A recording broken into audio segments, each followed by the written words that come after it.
Hey, welcome to the Art of Relationship Show, people. Hopefully, everybody's doing well this Wednesday here in Michigan, Metro Detroit, and probably most of the Midwest. We're freezing our booties off, okay? Um, I joke around often and tell people, you know what? Ladies, please excuse us, guys. We might not be, average size as what we're used to. So please, blame it on the cold, right? So, talk about the Art of Relationship Show. A lot of people have a hard time stopping from dwelling on issues and problems in their relationship and life in general. Okay.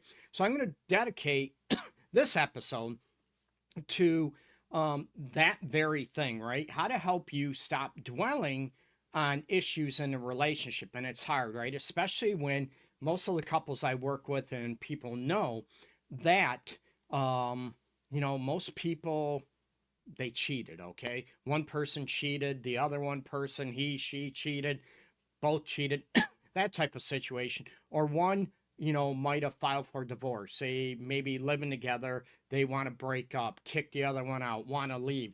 And it's hard not to dwell on these issues. I'm a realist, right? So I'm going to try to help and look at ways that can help you maybe distract yourself, but also deal with the issues and not be able to avoid the issue. Because a lot of people will, instead of dwelling on problems, they have a hard time. They pretend they don't exist. Therefore, there's no working on them, there's no healing on them.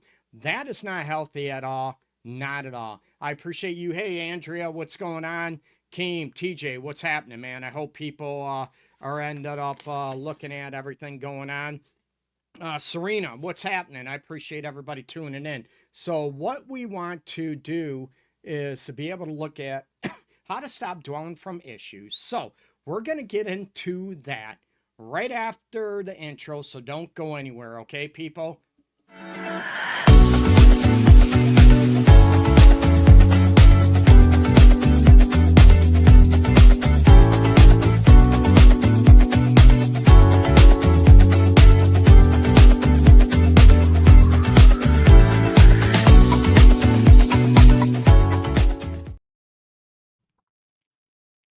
Hey, Casey, appreciate you tuning in. So, if you miss it, this is the Art of Relationship Show. I'm your host, and I do a little intro every week to let people know I'm Greg Dudzinski. I'm a fully licensed professional counselor here in Metro Detroit area, Michigan.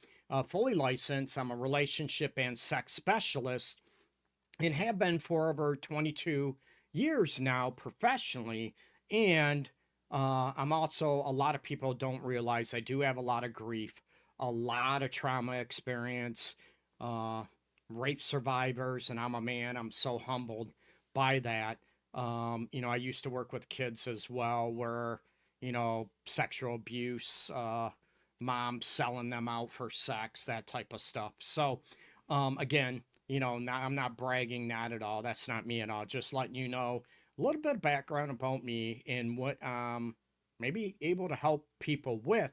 And like I said, I've specialized in couples, sex challenges for 22 years plus now, and that's what I do. Okay. So anything I can do to help people out, check out my website, theartofrelationships.org. Follow me all over the place like you are now at LoveGuruGreg. And during the Art of Relationships show, which this is, talking about how to stop dwelling on problems in a relationship. That does not mean you ignore them and then, you ignore them, pretend they don't exist. Oh, they went away. Poof, magic, right? However, they're going to come back and they are going to bite you in the booty. I can guarantee it, okay? If, people try to ignore issues and they keep happening and it's a rinse and repeat, what happens that you start building resentment, and we know where that's going to go, okay? So, regardless what the topic is, join the chat down below, people.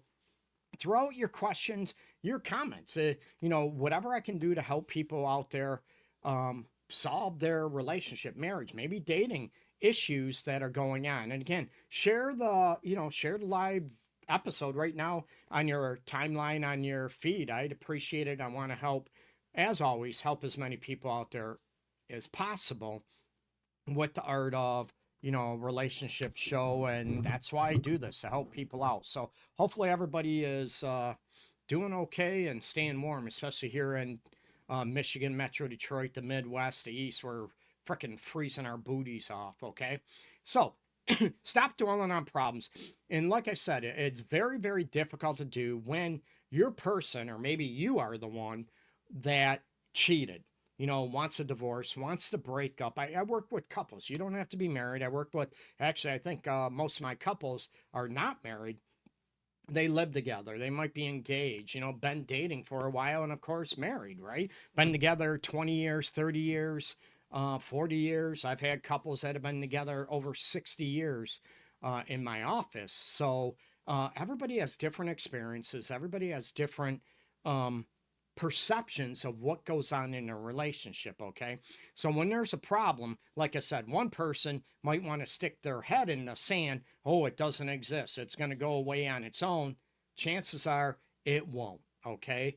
Some things they might, but I'd rather go with the percentages that chances are they won't go away on their own. Okay. So some people want to bury themselves in the sand. Some people are able to be able to look at, they can't stop dwelling on the issues and the problem in a relationship. They want to talk about it right now. They want to talk about it 24/7 for a whole month, 24/7 each day, right? And the other one is like, oh no, oh my God, I need to breathe, right? And I get both of them, because especially when somebody might have, moderate or severe high anxiety, it's very, very difficult to shut your brain off to be able to look at the situations and, what can I do to stop thinking about this? My, husband, my wife just cheated on me. How in the hell am I not supposed to think about this?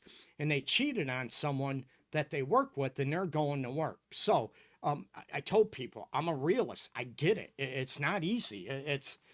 I make it sound easy. It's not at all. So that's where I want to help people. What are things to be able to look at that might help, while you work on the problem, to stop dwelling on it and maybe drive yourself nuts, and, you won't be able to sleep. You can't concentrate. Maybe you're working and you can't concentrate on your job and work, and it creates issues.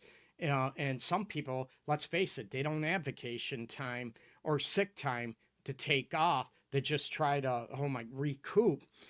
Some people can't afford that even as well. So I tell people, I get it. I'm a reality person, and I don't want people, blowing smoke up people's booties. Okay. So, hey, Brooke, what's going on? Mariah, I appreciate it. So, like I said, whatever your, Deanna, hey, what's happening? So, I want you to, like I said, in the chat down below, people, throw your questions, throw your comments out there, and I'll do my best I can to help people out. Okay. So, a lot of times when we look at problems, okay, in a relationship, and they can go from small, let's face it, to extreme, where they shatter the relationship. One wants a divorce, one wants to break up, move out, kicked out, one cheated, okay, or maybe both cheated. So, how do you even get your head to even stop thinking about that, or even, dwelling on it, and to take a break from that, to try to get your brain to be able to sort of chill out a little bit? Okay. So, one thing is to be able to look at, are you able to shift the focus to yourself and look at, number one, not blaming. A lot of people, when they focus on problems, they blame their other person, right? You've done this, you've done this, you've done this. I can't believe you did that. You broke my heart, you shattered me. And all that dwelling goes on. Instead of trying to reach and problem solve and heal, it creates further distance. And I get it. I'm not saying it's easy, not at all. Especially when you found out your person might have, or they did, they cheated on you emotionally, mentally, physically, both. Excuse me. So it's not easy, not at all. So, are you able to try to shift the focus on yourself? Are you able to look at, what was I doing to maybe cause my person to want to cheat on me, to maybe want to divorce me, want to leave me, not love me anymore, right? So it's so easy. And again, this is not self blaming, it's about taking accountability and being able to focus on shifting your focus to yourself. Hey, what can I improve on a person? If we do work this out and stay together, woohoo, right? And to be able to heal this, this is where I want people to be able to understand, you know what can I work on to be a better person? To be able to explore, why would that person want to cheat on me, leave me? Why don't they love me? And sometimes we can do everything perfect. Go with me on this, okay? No one's perfect. I'm not perfect, right? But say, those type of situations, I'm showing that person how they want to be, loved, desired, respected, appreciated, you know, all those things, right? And they still don't want to be with us. Then we have to look at, what?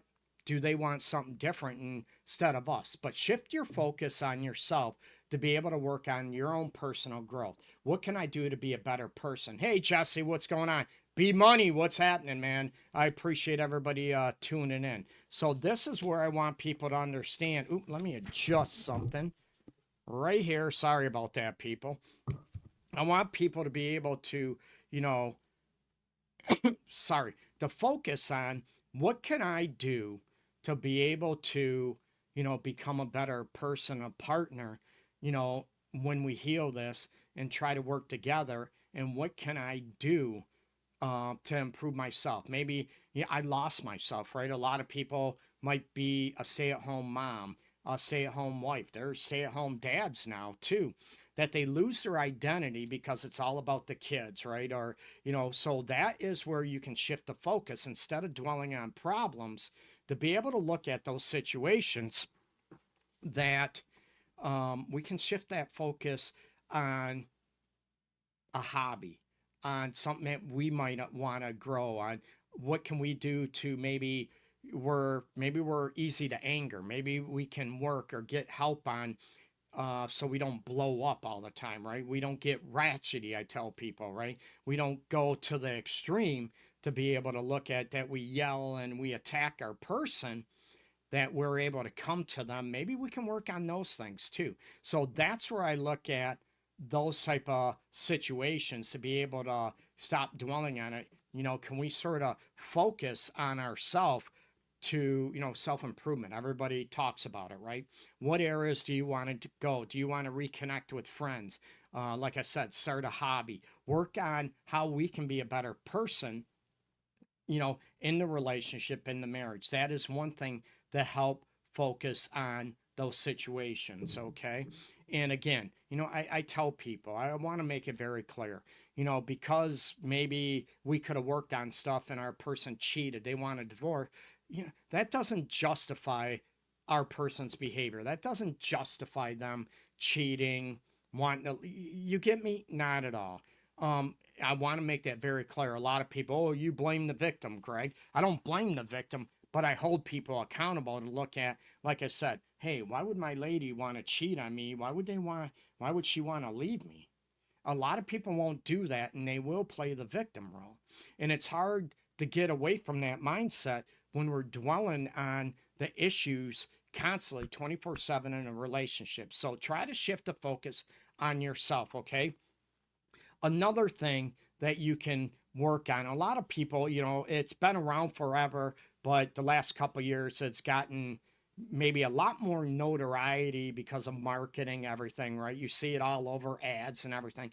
Mindfulness is more almost like a meditation state that you can, oh, I'm very mindful of the problem in the relationship, what's going on, I can't get my head out of it. But mindfulness and meditation, again, is focusing on you in relaxation aspects, okay? It's being able to, calm yourself. Meditation is being able to maybe daydream when you were a kid. Just close your eyes and you might be able to daydream about your happy place, okay? Maybe you love being by the water, on the water. Maybe you love playing with animals. Maybe you love being in the mountains, that type of thing, right? It's being able to focus on those situations when it starts consuming you about issues or problems in a relationship, it's a way to breathe a little bit. And I tell my clients, it's a simple thing. You just have to focus on maybe just slow your exhale. You can close your eyes. Everybody talks about, meditation, breathing, daydreaming. Same concept, right? To be able to look in a situations in those, what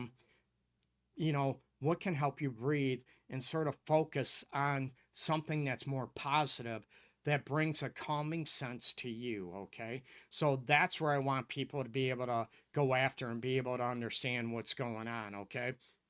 And again, share this on your timeline, wherever you're watching it. I'd appreciate it. I want to help as many people out there um, as possible. Okay.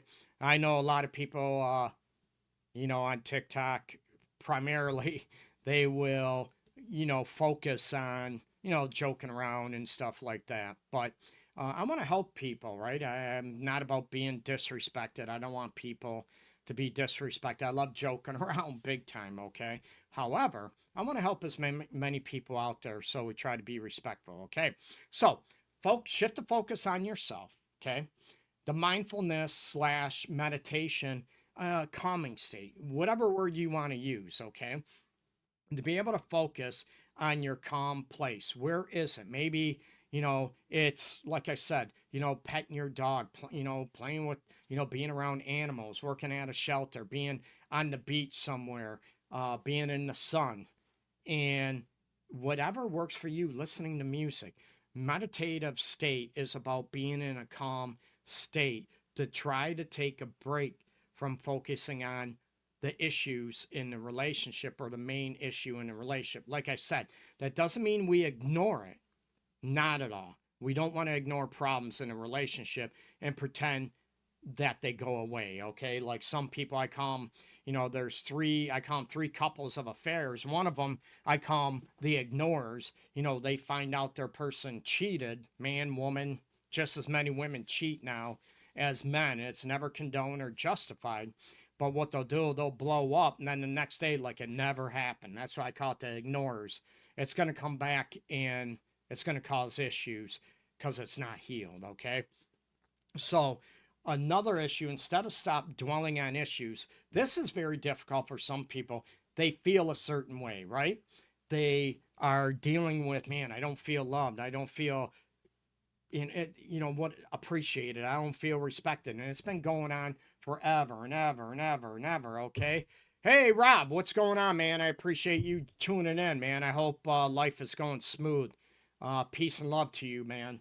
So, this is where I look at, being able to talk it out. Where a lot of people will sit there and they'll dwell on issues and problems, but their partner doesn't know about it. So, if their partner doesn't know about it, how can they help heal it, right? How can they help you feel more loved, appreciated, the things that are bugging you that are on your mind all the time, right? Now, and hey, you know what? I already said, I was destroyed by my partner cheating on me, and now I just got to shut up about it, right?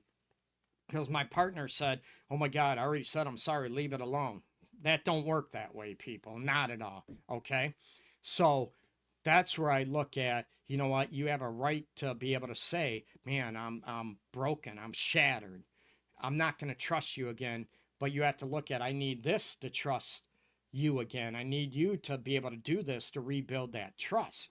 So being able to talk it out is able to, get it out of you and take the focus instead of it's all trapped in us. Like I tell people, you feel what you feel. That doesn't mean I want you to like it. There's a huge difference, okay? I don't want people to like what you feel, the bad stuff, but I want you to be okay with it, to be able to let it out and get it out of you. So talking it out, man, I can't believe, this happened. I feel just devastated. I don't feel loved.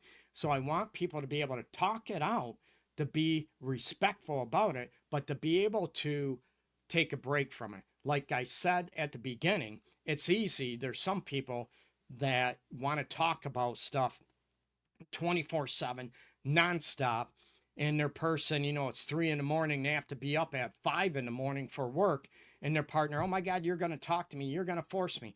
And it causes a lot more, what I want to say, a lot more distance. It creates a lot more anger. It creates a lot more resentment instead of healing. And it's almost like you're pushing that other person away. So that's why I'm bringing this up. That doesn't mean they're ignored.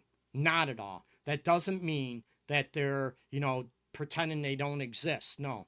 But it's about setting limits. How often are you able to talk about these issues? And then, what do you do to, like I said, to try to focus on yourself, try to focus on those type of situations, meditate or a calming state, and to be able, set limits, to be able to talk about it. Hey, you know what? Can we talk about it at 7 o'clock tonight or 8 o'clock when the kids are in bed? I want to be able to heal this, and I need help. I want us to be a team on this. So being able to talk it out and talk about what is bugging you is important, right? I said, hold on, but that doesn't mean, it's nonstop, 24/7, every day of the week for a month. You need a break. You need that calming state, and it turns into yelling, screaming. We don't want that. So when I say talking it out, it is crucial. It's so important, but there's got to be limits, and there's got to be a respectability factor as well, okay, for your own time, for your person's time, even if they shattered your heart, okay? I get it. It's not easy, okay? Other things too, um, a lot of people, right, their home might be their safety aspect, but the relationship is there, right, in their home. So sometimes, by changing the environment, when we start overthinking and dwelling on issues, we're in the same place that it happened. We can't get out of it because it's around us. You know what? Our person, cheated. My person wants a divorce, wants to break up. But our bedroom reminds us of this. The whole house environment reminds us of that situation. So how do we get away from that so we don't dwell on it? It's in our face all the time, right? I get it. But this is where I want people to be. Ooh, easy, TikTok, to be able to maybe change your environment a little bit. Even if you could maybe go away for a night if you can afford it, or, spend the night at a friend's house. Oh, I just want to get away, have fun. You don't have to get into what happened, what transpired. I'm all about keeping the privacy and stuff going away. Like I said, if you can afford a hotel, cheap hotel room, that'd be great. Even change the environment by going for a walk, a bike ride, going for a drive, getting out of that place. And I know Michigan, it was what, minus 13 yesterday, and I think today even minus 13 degrees Fahrenheit, that is, with the wind chill. So, how many people want to go for a walk in this crap? Hardly anybody, right? So maybe if there's a mall still around, maybe there's a store that you can just walk around to. Doesn't mean you have to buy anything. It's being able to change the environment to get your mind, in a healthy way, distracted so you don't dwell on that problem. Part of the environment might also be, sort of changing your daily routine. Maybe if you have two ways to drive to work, maybe you can take the other way one day. Just it sort of causes your brain to say, hey, what's going on? To get rid of the habitual pattern, and it sort of energizes us, refreshes, and gets our brain to think about certain things. So even if, say, you're going to work, can you take a different way? That type of situation. Maybe your morning routine can change up a little bit, right? Maybe you can, maybe you have a cup of coffee, tea, whatever, water, whatever it is in the morning before you take a shower. Maybe you take a shower first. It's being able to change up the environment and a little bit of routine to shake it up a little bit to help your brain, in a healthy way, distract away from the problems that are going on in the situation. Okay. Hey, Anna, what's going on? Again, throw your questions down below, people. I'd love to hear your questions. Maybe what helps you when you are maybe highly or moderately dealing with anxiety and worry that, some people, they can't shut their brain off to sleep. what have you tried or what are you having problems with now in your relationship, in your dating life? Maybe you're living together in your relationship. Anything I can help with, throw it out there in the chat. Like I said, please, share this on your timeline, your page, wherever you're listening to. I'd love to help as many people out there as possible. Okay. So, all these things, it's about creating healthy distractions when your mind just won't shut off when it is focused on the problem. And let's face it, there's little problems and there's severe challenges. You found out your partner cheated, or maybe your partner found out you cheated, and or your person wants to break up, your person wants to, they want a divorce. So it's being able to problem solve and trying to heal and fix those situations to get more connected if possible without making it worse, and to be able to help. And that doesn't mean you're doing all the work. No, not at all. Your partner needs to do the work too. But this is about you and helping you being able to maybe get out of your head and stop, maybe over focusing on the issue at hand. I put stop dwelling in the title, but to be able to calm your brain a little bit too, okay? So that's where trying to break the cycle. And these are things that you can do. And I already covered on, shift the focus to yourself, right? Meditation, people talk about mindfulness is the big thing right now. Hey, Damaris, hey, what's going on? Karen, I appreciate you tuning in. So these are ways to be able to focus on these elements and to be able to look at, what is happening to cause your brain to just calm down, a calming state, right? So I said, being able to shift the focus to yourself, that doesn't mean, you're beating yourself up, you're bashing yourself. I'm rotten, I'm no good, I'm not lovable, I don't deserve. Nah, we're talking in a healthy way, right? We're talking about focusing on yourself, focusing on what ways can you help, to be a better person, maybe be a better partner for your person. Maybe, hey, I want to get into a hobby, I want to, maybe start back my business, open it back up again. I want to be able to do this. Okay. So the meditation aspect is basically just being able to calm your brain. And I focus on, guided imagery is the click word psychobabble term about, maybe you're on the beach, maybe, you are in the mountains, maybe people, I call them crazy people that love winter, you're on the ski slopes, right?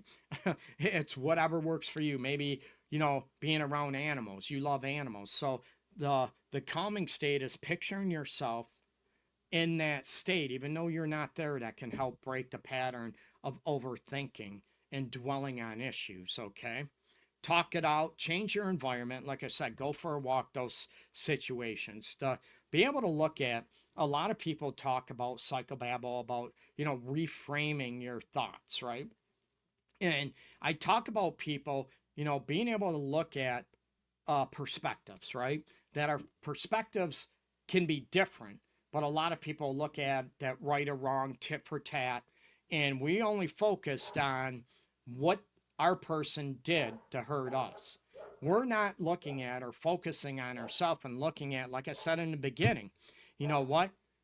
Maybe I do understand why my person wants a divorce. You know what? Maybe I do understand why they cheated. That doesn't justify or condone it. Not at all, people. I know I keep repeating myself, but it's so crucial because I don't want sound bites to be taken out of context, okay?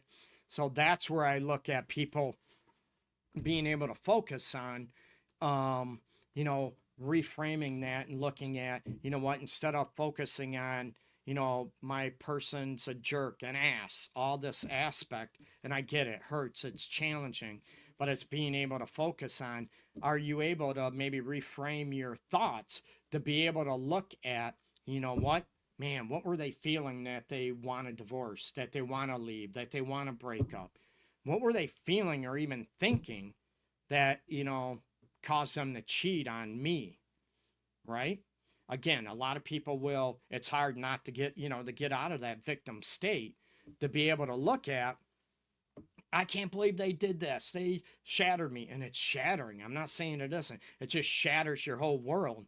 And this is mostly, like I said, what I work with in my office with couples to heal this and rebuild trust, to be able to look at, can I refocus and reframe my thoughts into looking at, man, what were they doing? Maybe they weren't a priority. Maybe it was all about the kids, and my wife, girlfriend, husband, boyfriend, whatever, didn't feel important. They didn't feel appreciated. So maybe that's why they talked to somebody instead of, oh my God, I can't believe they did that. And you forget about, don't even want to look at what your person was feeling or thinking that led them to do what they did. Again, does not justify it, not at all. And a lot of people will look at and they'll focus only on themselves instead of being able to focus on and reframe their thoughts on healing and looking at those situations. So it's very difficult when it gets to a point to dwell on these issues, okay? So listen to this a few times, try to look at, what would help you refocus, maybe a nap if you can. How can I take a nap, Greg, when I can't get my brain to shut off? I can't even sleep at night. And if it continues, try these avenues, try these tools, try these strategies. And, they're not going to work for everybody, right? And grab one that works, grab two that works. That doesn't mean all of them are going to work for everybody. No, unfortunately, it's a trial and error. And being able to do something different than you're doing now. And if it gets that severe, that's where I recommend maybe you want to talk to your family doctor, your primary care physician, PCP. Talk to a counselor. Right here, right? To be able to, try to shift in what is needed if it's that severe enough that it is, you just can't. It's there 24/7, and the obsessive thoughts won't go away. That pattern won't break, no matter if you try these strategies or not. Being able to look at, what is going on. And I know when we're tired, when we're, cranky, we're not sleeping because our brain just won't shut down. It makes it even more difficult to be able to get to a place of healing and, reaching and connecting again in our relationship if that's what we want to heal and what's going on. Again, doesn't justify the behaviors, but it's, focusing. And these can also work on, if you are dwelling and can't get rid of, stop focusing on problems at work. These can work on those situations. You have a sick loved one, your mother, knock on wood, right, is in the hospital, right? Someone's got cancer and you're so hyper focused on that. These will work on situations like that, whatever it is about, not just relationship things or, romantic relationship or marriage aspects. They can work on, work related aspects. They can work on, maybe you got in a fight with your sister or whatever. They can help you focus on, and I'm all about healing. That does not mean you use these and don't think about the problem. You don't work and heal the problem. No, but it's about setting time and setting boundaries that you're not dwelling on it or, you're trying to beat your partner up all the time, forcing them to talk about it. They need to talk and heal, rebuild trust or whatever they did. They need to take ownership, show remorse. Absolutely. Or you do if you did it. Absolutely. But there's a difference in that versus, that you are trying to beat them up 24/7. And all of a sudden, I can't think. I can't stop thinking. My brain won't shut off. So now you're going to pay the price. And now you have to not, you need to think about it all the time like I am. Number one, unfortunately, it doesn't work that way because you're two different people. I get you. That's where I would want them to understand and be able to look at, you know what, I get it's hard for you. I get you can't stop it about it. I want to rebuild the trust. I want to heal this if possible. I want to be able to do this, but I do need, I need time. Well, you don't think, right? And that's when I said about refocusing and focus on yourself and, the meditation, the calming, the mindfulness to be able to heal those situations and to be able to refocus and calm your brain for bits and pieces at a time, right?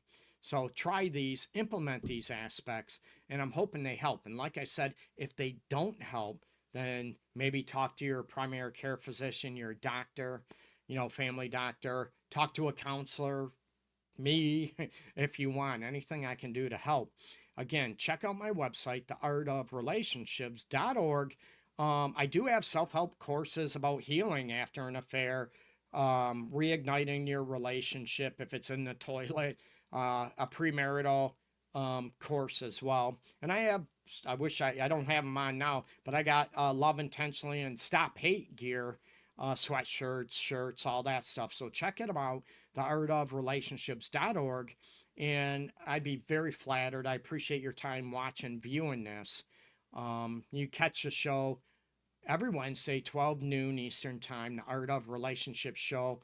And I'd appreciate it. Follow, like, at LoveGuruGreg.